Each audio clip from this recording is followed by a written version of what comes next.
हैं वो है मध्य प्रदेश में। मध्य प्रदेश में जो बहुत बड़े पैमाने पर इस वक्त हिंसा चल रही है, और वो भी गुजरात, पहले गुजरात फिर बाद में उत्तर प्रदेश के बाद अब नई लेबोरेटरी बनता जा रहा है हिंदुत्व की। वो कैसे? बहुत सारी रैलियां निकाली जा रही हैं पूरे मध्य प्रदेश में, ये जो अयोध्या में राम मंदिर के निर्माण के लिए चंदा इकट्ठा करने के लिए। इससे काफ़ी ज़्यादा तनाव भी फैला है, खासकर मालवा का जो इलाका है, जो जाना जाता है कि बहुत ही संवेदनशील इलाका है जहाँ तक सांप्रदायिकता की बात है। वहाँ पर झगड़े हुए हैं, कम्युनल टेंशन हुई है। मालवा के इलाके में जो ज़िले आते हैं वो एक इंदौर ज़िला आता है, उज्जैन का ज़िला आता है, मंदसौर का ज़िला आता है और धार का ज़िला आता है। उसके बाद ज़्यादातर रैलियाँ जो हैं ये बिना किसी परमिशन के निकाली गई हैं। जो डिस्ट्रिक्ट एडमिनिस्ट्रेशन होती है, ज़िले का जो प्रशासन होता है, उसकी इजाज़त के बगैर निकाली गई हैं। और जबकि कोविड का एक पूरा प्रोटोकॉल है, रिस्ट्रिक्शंस हैं, रुकावटें हैं, बावजूद इसके निकाली गई हैं। और एक सीनियर पुलिस अफसर ने कहा है कि इंस्ट्रक्शंस जो हैं,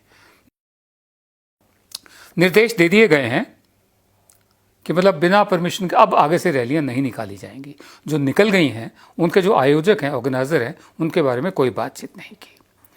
अब हुआ क्या था कि ये किस्सा तब हुआ जब सैकड़ों की तादाद में विश्व हिंदू परिषद और बजरंग दल के कार्यकर्ता हैं, वो एक रैली निकाल रहे थे गांव में, एक गांव में जिसका नाम है चंदन खेड़ी, ये दीपालपुर तहसील में आता है। तो वहाँ पर रैली निकाल रहे थे, करीब 20 किलोमीटर दूर है डिस्ट्रिक्ट हेडक्वार्टर से, मतलब फंड रेजिंग के लिए, चंदा इकट्ठा करने के लिए। उसके बाद क्या हुआ कि कुछ लोग रैली में से भगवा झंडा लेकर मस्जिद पर चढ़ गए, रास्ते में मस्जिद आई थी, और उसका जो एक मीनार थी छोटी, उसको तोड़ने की कोशिश की और झंडा लगाने की कोशिश की। पुलिस वहाँ थी लेकिन उसने कुछ नहीं किया। जवाब में उधर से पत्थर फेंके गए भीड़ पर जो रैली निकाल रहे थे। उसमें कुछ लोग ज़ख्मी भी हुए और कुछ लोगों का कहना है कि फायर की आवाज़ भी आई। बहरहाल उसके बाद क्या हुआ कि उसके फ़ौरन बाद इस 27 दिसंबर को हुआ था, 29 दिसंबर को, माफ़ करिए, 27 लोगों को गिरफ्तार कर दिया गया पत्थर फेंकने के आरोप में। रैली निकालने वालों को नहीं और ना ही मीनार पर चढ़ने वालों को। गिरफ्तारियां चली रही थी कि इतने में बुलडोज़र आ गए, और बुलडोज़र्स ने क्या किया, 13 घरों को तोड़ दिया, आधा आधा करके तोड़ दिया।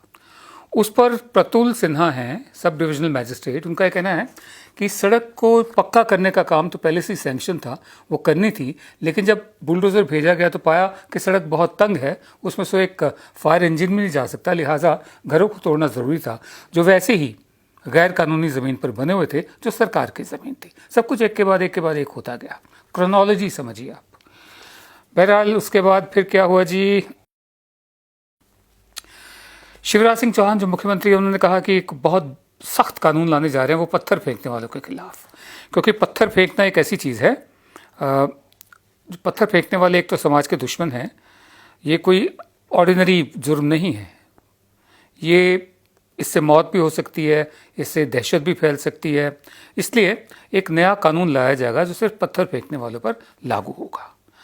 बहरहाल ये जो हिंदुत्व का लेबोरेटरी वाला किस्सा है ये शुरू हो चुका है और रैलियां इसका ताज़ा हथियार है। आप देखते जाइए आगे आगे कहाँ पर होता है।